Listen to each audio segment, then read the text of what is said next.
Assalamualaikum warahmatullahi wabarakatuh. Kembali lagi di channel Berita Mistis.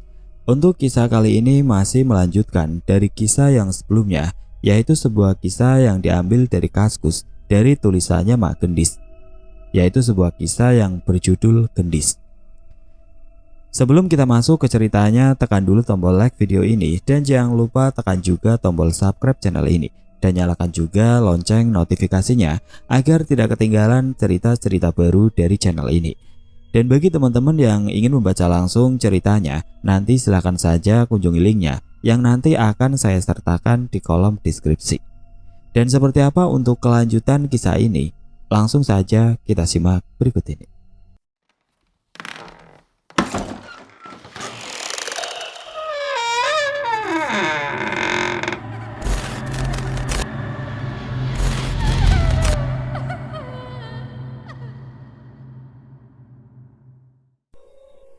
Suara berat auman harimau terdengar kencang di telinga kiriku. Aku melotot, nyaris melompat saking terkejutnya. Aku menoleh berkeliling, sepi. Iris mataku tidak dapat menangkap dari mana suara itu berasal. Tiba-tiba dari arah belakang terdengar kembali dengusan nafas berat dan kasar. Tubuhku terasa lemas saat mendengar geraman seekor binatang buas yang bersuara menakutkan. Auman harimau itu serasa merontokkan seluruh persendianku. Suaranya begitu menggelegar dan melumpuhkan keberanianku. Seketika tubuhku membeku ketakutan. Dengan tangan gemetar, aku segera mematikan kompor dan lari terbirit-birit sekencang mungkin menuju keluar rumah. Bagiku, berada di teras lebih aman daripada harus tetap di dalam rumah. Aku mengatur nafasku yang memburu dan menjaga alam bawah sadar, berusaha mengontrol diri ini dan mengumpulkan tenagaku. Bibirku bergetar dan melafalkan istighfar berkali-kali. Astagfirullahaladzim. Aku menghela nafas berat sambil mengusap wajah berkali-kali. Kedua kakiku bergetar hebat dan nafasku terlihat naik turun. Ya Allah, tadi itu suara apa? Kenapa aku mendengar suara auman harimau di telingaku? Desisku sambil mengerjapkan mata berkali-kali. Salah apa aku ya Rob? Sampai harus mendengar suara mengerikan itu, desisku. Dengan harap cemas berkali-kali aku menoleh ke arah pintu pagar, berharap agar secepatnya suamiku segera pulang ke rumah. Sambil terduduk di lantai teras, mataku terus mengawasi ke arah halaman. Aku mulai panik menunggu kepulangan suamiku. Setelah cukup lama menunggu, akhirnya yang aku lihat seraut wajah bulat muncul dari balik pintu pagar. Aku beranjak dari duduk dan segera berlari menuju suamiku dengan tergesa. Mas, jeritku tertahan ketika melihat sosoknya muncul di hadapanku. Aku segera berhamburan ke pelukan suamiku. Belum pernah aku merasakan sebahagia ini melihat kehadiran pasangan hidupku. Mas Dedi menatapku aneh. Dari raut wajahnya ia nampak keheranan melihat tingkahku yang tampak begitu ketakutan. Ia memegang keningku berusaha memastikan kalau aku sedang tidak mengigau. Kamu kenapa mah? Kok wajahmu tampak pias? Ima lagi sakit. Tatapnya ganjil seakan berusaha mengenali aku. Ima takut mas, desisku. Takut? Tumben kamu takut. Memangnya Ima takut apa? Ujarnya sambil mengusap pelan bahuku, berusaha menenangkanku. Loh, Gendis mana? Kok kamu cuma sendiri? Suamiku baru menyadari kalau aku hanya menunggunya seorang diri di teras rumah tanpa adanya kehadiran putri kami satu-satunya. Sambil terus mengatur nafasku, aku mendongak menatap sepasang mata sendu yang sedang mengamati perubahan riak wajahku. Seketika lidahku terasa keluh. Aku menundukkan wajahku, tidak berani menatap ke dalam matanya. Gendis ada di dalam kamar, lagi asik main iPad. Terus kenapa Ima meninggalkan Gendis sendirian di rumah? Tanya suamiku dengan nada khawatir.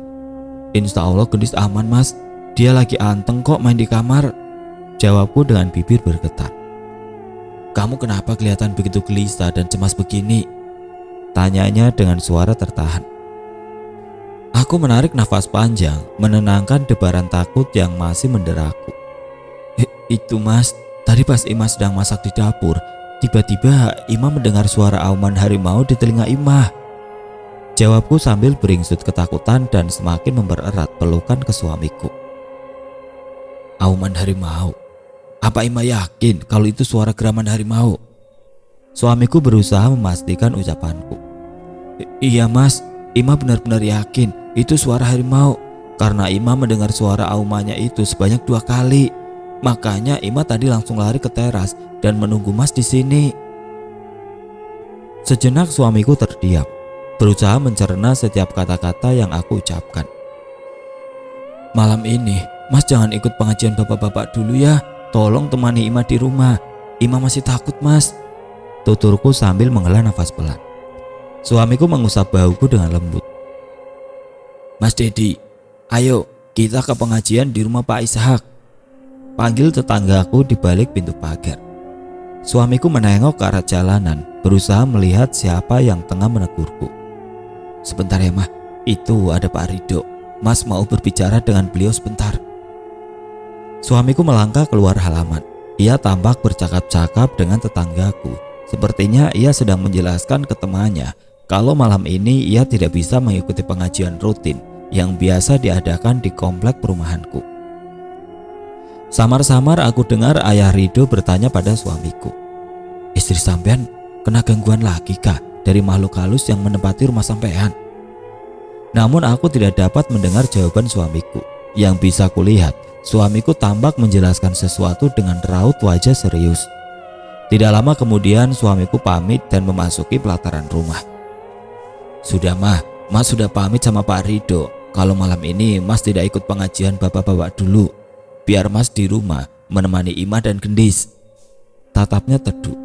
Alhamdulillah, sahutku lega. Ayo masuk ke dalam. Jangan hanya berdiri di sini terus. Nggak enak. Nanti kalau dilihat sama tetangga. Suamiku mengulurkan lengan tangannya. Aku segera mengambil jemarinya sambil tersenyum. Dengan bergandengan tangan, kami memasuki rumah dan langsung menuju ke kamar, tempat di mana saat ini putriku berada. Kini aku dan Mas Dedi berdiri di ambang pintu kamar, mengamati putri kami yang sedang asik bermain game piano. Dis, Gendis lagi main apa nak? Piano ya. Dis, ayah mau tanya, tadi di dapur. Belum juga suamiku menyelesaikan ucapannya, Gendis langsung memotong pembicaraan ayahnya. Seolah-olah ia sudah mengetahui kemana arah tujuan topik obrolan ini. Taigel ya, itu Taigel. Celotehnya tanpa mengalihkan pandangan dari layar iPod. Tiger. Jadi Tiger yang bikin mama ketakutan. Kenapa Tiger bikin mama ketakutan? Selidik suamiku penuh rasa ingin tahu. Tuh ya, bis mama sih. Kenapa sama mama? Mama alakin Endis. Tiger gak suka kalau mama ala-ala sama Endis. Aku terperajat mendengar penuturan yang terlontar dari bibirnya yang mungil. Untuk beberapa saat tubuhku terdiam membeku. Darahku seketika mendidih. Dis, tolong denger ya. Mama marah sama Gendis itu pasti ada sebabnya. Sahutku membela diri. Api, Tiger gak suka mah. Tiger hilang, Dis gak salah. Kata Tiger, Dis maci anak-anak. Jadi mama gak oleh alahin Dis. Penuturan Gendis menyentak diriku. Aku tidak menyangka kalau harimau itu akan menunjukkan eksistensinya hanya karena ia tidak suka jika aku memarahi putriku. Hatiku tergelitik ingin menimpali ucapannya. Dis, walaupun Gendis memiliki teman seperti Tiger dan Tiger sayang sama Gendis, kalau Gendis berbuat salah, mama pasti akan tetap menasihati Gendis. Mama gak peduli sama Tiger. Karena Gendis itu anaknya mama, sudah menjadi tugas mama untuk membimbing Gendis. Aku memberi penekanan pada putriku kalau sosok Tiger tidak bisa menjadi pelindungnya. Tapi Tiger gak suka kalau mama alak. Mata bulatnya yang bening menatap polos ke arahku. Aku mengatupkan bibir dan menggeleng cepat. No, di mata mama, kalau Gendis melakukan kesalahan, mama harus tetap menegur Gendis. Tolong bilang sama Tiger, selama mama benar, mama tidak takut sama dia. Mama galak bukan berarti tidak sayang sama Gendis. Anak mama itu anak yang cerdas. Gendis pasti paham kan sama ucapan mama? Gendis terdiam. Ia tertunduk sambil memainkan jari jemarinya. Aap Gendis ya mah, aap ikel uga, ujarnya tertunduk lesu. Aku berjalan menghampiri putriku dan memeluk tubuhnya erat. Maafin mama juga ya nak, kalau sudah bikin Gendis merasa sedih. Putriku mendongak pelan, matanya yang indah dengan warna bola mata coklat muda menatapku hangat. Binar matanya yang sendu kini kembali berbinar cerah. Dis sayang mama, bisiknya lembut sambil memelukku erat. Aku melirik sekilas ke arah suamiku yang masih berdiri mematung di ambang pintu berwarna coklat muda. Ia menatap ke arahku dan Gendis. Bibirnya menyunggingkan senyuman hangat. Terpancar rasa lega dari raut wajahnya setelah melihat aku dan putriku berdamai kembali. Keesokan paginya ketika aku dan keluarga kecilku sedang duduk santai di teras rumah. Mah, nanti siang ikut mas ke rumah Mbak Indri yuk, ujarnya sambil mengamati selembar kertas yang berada di atas meja. Tumben mas ngajak Ima ke rumah Mbak Indri, memangnya ada acara apa mas? Tanyaku penasaran. Mbak Indri adalah sepupu suamiku yang rumahnya tidak terlalu jauh dari kediamanku. Sayangnya aku belum pernah sama sekali bertandang ke rumahnya. Semalam Mbak Indri mengirim pesan ke Mas. Katanya hari ini ada acara kumpul keluarga di rumahnya dan beliau meminta Mas untuk mengajak serta Ima dan Gendis. Kata Mbak Indri, biar Ima dan Gendis bisa lebih mengenal dekat keluarga Mas. Aku termenung sejenak, memikirkan ajakan suamiku. Harus kuakui, aku memang begitu kurang mengenal dekat keluarga dari pihak suamiku. Selain aku kurang suka bergaul, aku juga tidak suka jika harus mengikuti acara keluarga. Rasanya diriku menjadi kikuk jika harus bertemu dengan banyak orang. Ayolah mah, sekali ini saja kamu datang ke acara keluarga Mas. Tidak ada salahnya kan bersilaturahmi dengan saudara. Sekalian mengenalkan Gendis biar lebih dekat dengan keluarga dari pihak ayahnya. Pinta Mas penuh harap. Sepertinya ia bisa membaca kegalauan dalam hatiku. Setelah cukup lama aku merenung, akhirnya aku menyetujui ajakan suamiku. Tanpa menunggu lama, kami pun segera bersiap-siap untuk pergi ke rumah sepupu suamiku. Hanya dalam waktu 45 menit, akhirnya kami pun tiba di rumah Mbak Indri.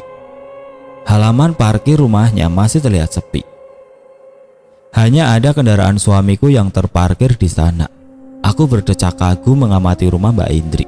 Kediamannya terlihat sangat luas dan bersih, dengan kolam ikan dan air mancur menghiasi pelataran rumahnya.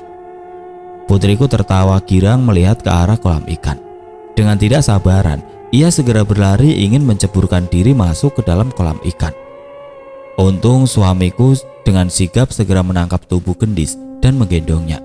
Dis, jangan masuk ke kolam ikan, nanti bajumu basah sayang, teriakku sambil menatapnya geram. Putriku menunduk dan membenamkan wajahnya di pundak ayahnya. Mbak Indri yang mendengar suara ribut-ribut di halaman rumahnya segera berlari keluar rumah. Ia tersenyum ramah melihat kedatangan kami. Dedi sudah datang, ayo masuk, jangan cuma berdiri di luar saja, pintanya lembut. Aku segera berjalan menghampiri Mbak Indri yang hari itu mengenakan jilbab berwarna abu-abu. Aku tersenyum dan menyerahkan buah tangan yang sempat aku beli dalam perjalanan menuju ke rumahnya. Maaf Mbak, Ima tidak bisa ngasih apa-apa. Ya Allah mah, gak usah repot-repot. Kamu mau datang ke sini saja, Mbak sudah seneng, ujarnya sambil mencium kedua pipiku. Pandangan Mbak Indri beralih ke putriku. Oh alah, ini Gendis ya? Masya Allah, lucu banget anakmu Dad. Pipinya kok bisa gembul begini sih? Rambutnya juga lucu banget, ikal. Suamiku tersenyum tipis dan meminta putriku mencium tangan tantenya. Siapa ya? Tanya Gendis sambil mengamati ke arah Mbak Indri. Ini namanya Tante Indri, dia sepupu ayah. Suamiku memberi penjelasan pada Gendis. Aduh Dad, aku gemes banget sama Gendis. Sudah, anakmu buat aku saja deh. Aku mau banget kalau dikasih. Aku tersenyum kecut mendengar ucapan Mbak Indri. Bagaimana mungkin aku bisa menyerahkan putriku begitu saja untuk diasuh orang lain, jika aku sendiri butuh waktu hampir 10 tahun untuk mendapatkan Gendis. Namun aku berusaha memaklumi ucapan Mbak Indri, karena sebelum berangkat suamiku sudah mewanti-wanti kalau Mbak Indri sudah begitu lama menginginkan keturunan. Hampir 17 tahun mengarungi bahtera rumah tangga, namun beliau belum juga diberi momongan oleh Sang Pencipta. Tidak lama kemudian suami Mbak Indri muncul dari balik pintu ruang tamu. Ada Mas Dedi, ayo masuk Mas. Cepat bikinkan minuman untuk keluarga Mas Dedi, seru Mas Agus, suaminya Mbak Indri. Dengan tergesa-gesa Mbak Indri segera menuju ke dapur untuk membuatkan minum.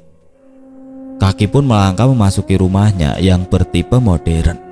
Baru saja aku terduduk di sofa yang empuk, Gendis langsung berlari menuju lemari jati yang berada di ruang tengah. Uka, tolong uka lemarinya. Jari telunjuknya menunjuk ke arah lemari jati bagian bawah. Aku bergegas menghampiri anakku, sedangkan suamiku tampak asik berbincang-bincang dengan Mas Agus di teras. Dis, tolong yang sopan sayang, ini kan bukan rumah kita, nasihatku pada Gendis. Tapi putriku tetap bersikeras memintaku untuk membuka pintu lemari. Tampaknya di dalam lemari itu ada sesuatu yang begitu menarik perhatiannya. No, buka Ma, buka, pintanya berulang-ulang. Memangnya di dalam lemari ada apa sih nak? Kok Gendis kayak penasaran begitu? Dis, aku ambil mobil-mobilan ing. Mobil warna pink? Mana ada mobil warna pink di dalam situ Dis? Ada Ma, ada mobil pink. Kan Gendis baru pertama kali main di sini. Dari mana Gendis tahu ada mobil-mobilan di sana? Dengan raut wajah cemberut, Gendis menatapku.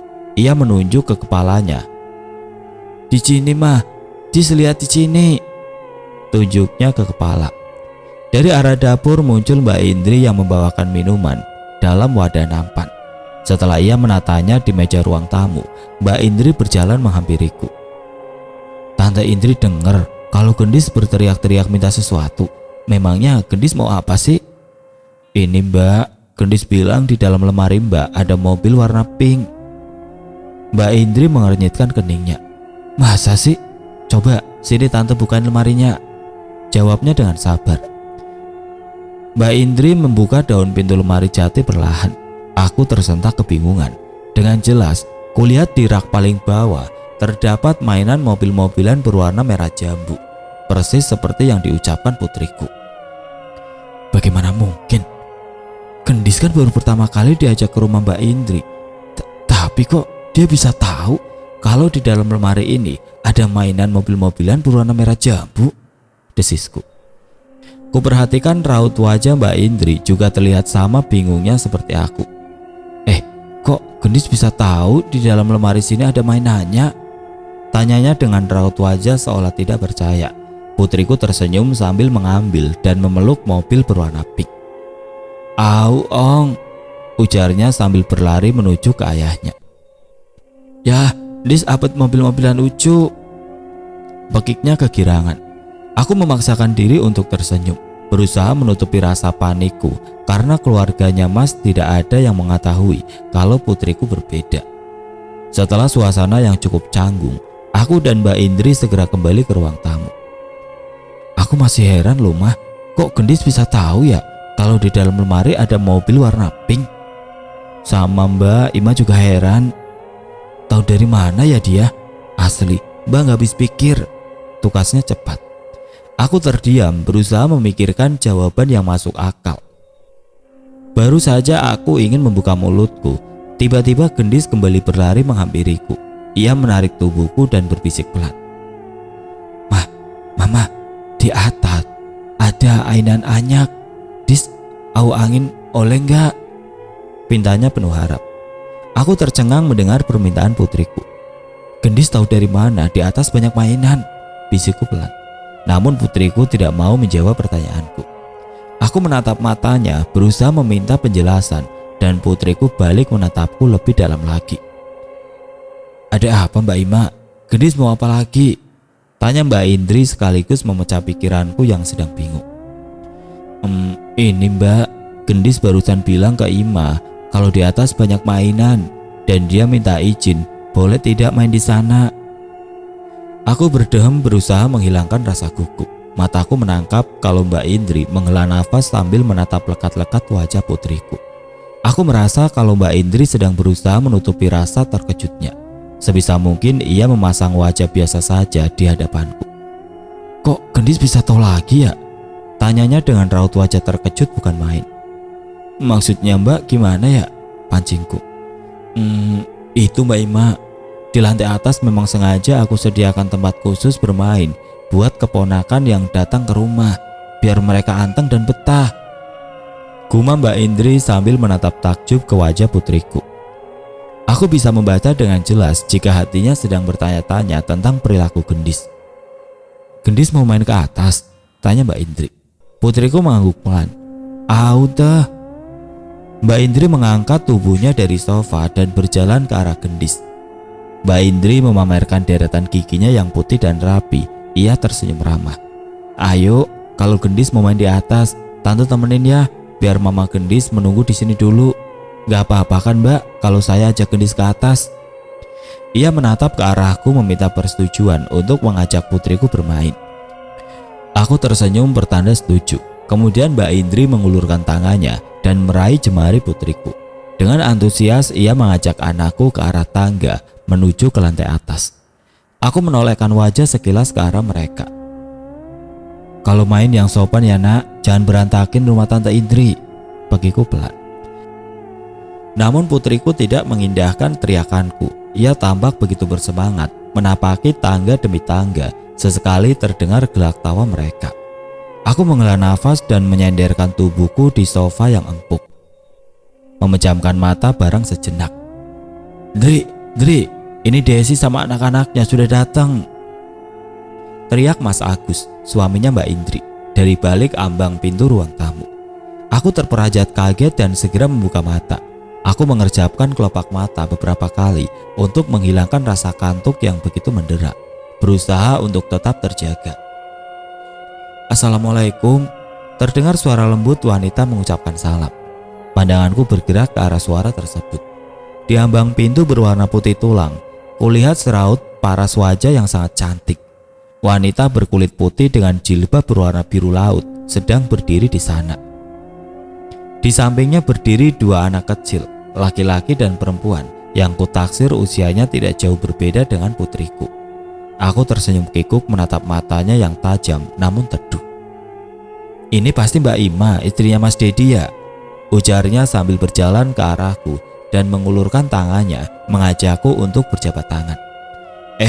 Iya, maaf, Mbak siapa ya?"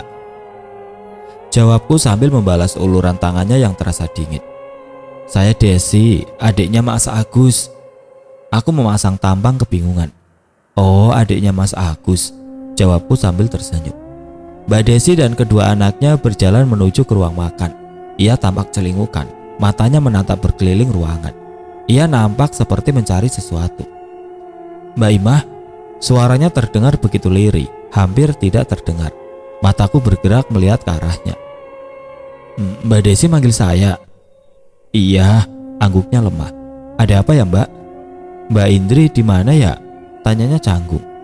"Oh, Mbak Indri lagi di atas, sedang menemani putri saya bermain," jawabku sekenanya. Mbak Desi memutar bola matanya menatap ke arah tangga. "Ya sudah, kalau begitu Desi ke atas dulu ya Mbak," jawabnya sambil berlalu. Aku melihat sekilas ke arahnya. Tubuh mungilnya mulai menyusuri lorong berjalan menaiki setiap anak tangga. "Wanita yang cantik, namun aneh," gumamku.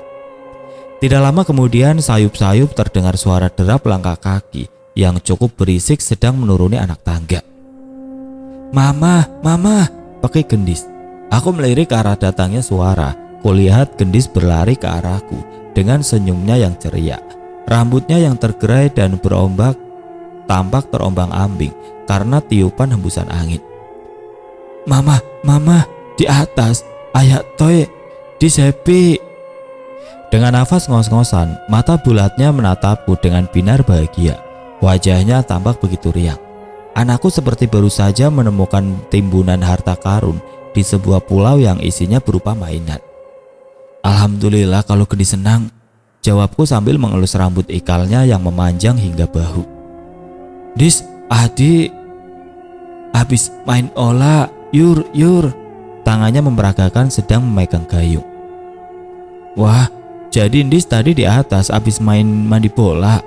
Tatapku antusias. Iya atul, Ndis di bola ama Mbak Jeng. Ia menunjuk ke arah anak Mbak Desi. Oh, itu namanya Mbak Ajeng. Iya mah, tuh emen alu Ndis suka di sini, Ndis etah. Alhamdulillah kalau kedis betah di rumah Tante Indri. Aku menatap wajahnya Mbak Indri dan tersenyum. Mbak Indri membalas senyumanku. Masya Allah, Tante juga seneng banget bisa nemenin kedis bermain. Dis anak hebat, tidak nakal sama sekali. Cuma cerewetnya minta ampun. Hobinya nanya terus sampai bikin kepala Tante pusing, ujarnya sambil tertawa kecil. Aku perhatikan Mbak Desi yang sedari tadi berjalan menguntit di belakang Mbak Indri, tampak berdiri terdiam terpaku. Sikapnya tampak begitu dingin hingga nyaris seperti gunung es. Ia terus menyilangkan kedua tangannya di depan dada, sedangkan sepasang mata indahnya yang setajam pisau memandang lurus ke arah putriku. Pandangannya tampak terus mengamati gerak-gerik putriku yang kini sedang asik bermain mobil-mobilan di atas meja bersama putrinya. Entah apa yang membuat ia tampak begitu tertarik dengan gendis. Sesekali bibirnya yang tipis tampak bergumam pelan, mengucapkan beberapa patah kata yang tidak dapat didengar oleh siapapun. Kini tubuh mungilnya bergerak perlahan. Wajahnya yang ayu mulai mendekati Mbak Indri. Mbak Desi tampak membisiki sesuatu di telinga kakak iparnya tanpa sedetik pun bisa melepaskan tatapannya dari wajah anakku. Terlihat perubahan dari raut wajah Mbak Indri. Keningnya tampak mengernyit kaget. Matanya yang sipit seperti ingin mendelik. Kini kedua perempuan yang sedang berdiri di hadapanku tampak begitu memperhatikan gerak-gerik putriku. Aku mulai tidak nyaman dengan perubahan sikap mereka. Hatiku juga bertanya-tanya, apa ada yang salah dengan perilaku putriku sampai mereka begitu cermat terus mengawasi anakku. Hatiku pun tergelitik ingin bertanya. Maaf Mbak Indri dan Mbak Desi, Ima perhatikan sedari tadi tampaknya kalian sedang mengamati dan membicarakan gendis ya? Tanyaku dengan wajah tidak bersahabat. Aku menatap ke arah mereka dengan tatapan tidak suka, berusaha meminta penjelasan. Seketika mereka langsung terdiam setelah mendengar pertanyaanku. Ada raut wajah merasa bersalah terpancar dari muka Mbak Indri.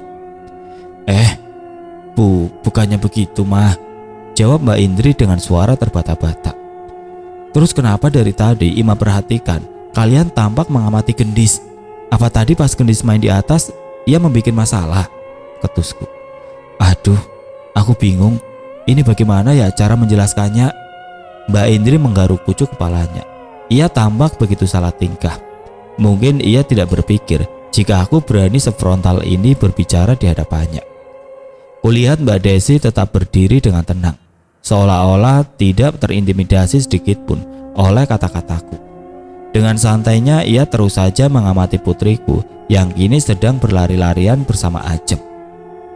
Des, gimana ini? Tanya Mbak Indri ke arah patung es. Sudah jujur saja Mbak, percuma juga kalau kita bohong sama ibunya, jawabnya datar. Aku menjadi semakin penasaran setelah mendengar ucapan Mbak Desi. Sebenarnya apa yang sedang mereka bicarakan? Berbagai pertanyaan mulai berkecamuk dalam pikiranku. Dengan wajah tertunduk karena merasa tidak enak, Mbak Indri membuka percakapan. Jadi begini mah, adiknya Mas Agus ini. Lidah Mbak Indri tampak keluh. Ia nampak kesulitan meneruskan kalimatnya. Kenapa dengan Mbak Desi? Cecarku menahan amarah. Mbak Indri diam.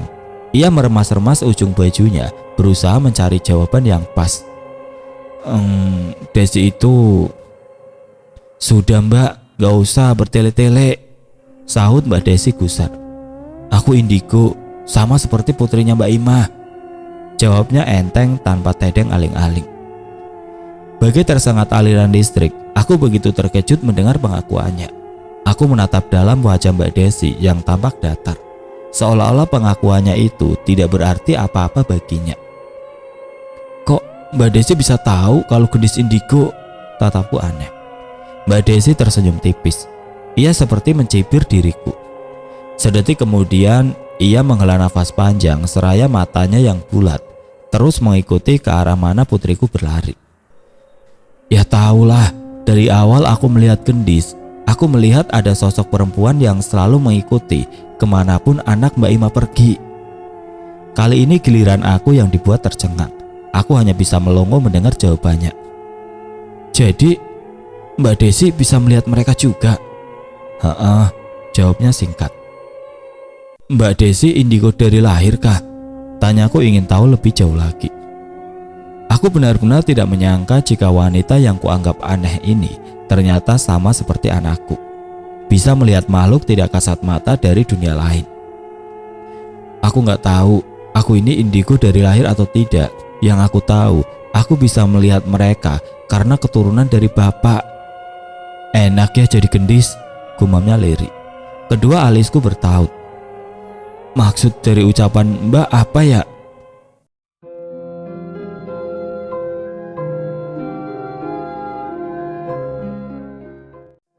Oke teman-teman, sampai di sini dulu ceritanya. Nantikan kelanjutan kisah ini di video berikutnya. Agar tidak ketinggalan, klik tombol subscribe channel ini dan nyalakan lonceng notifikasinya. Wassalamualaikum warahmatullahi wabarakatuh.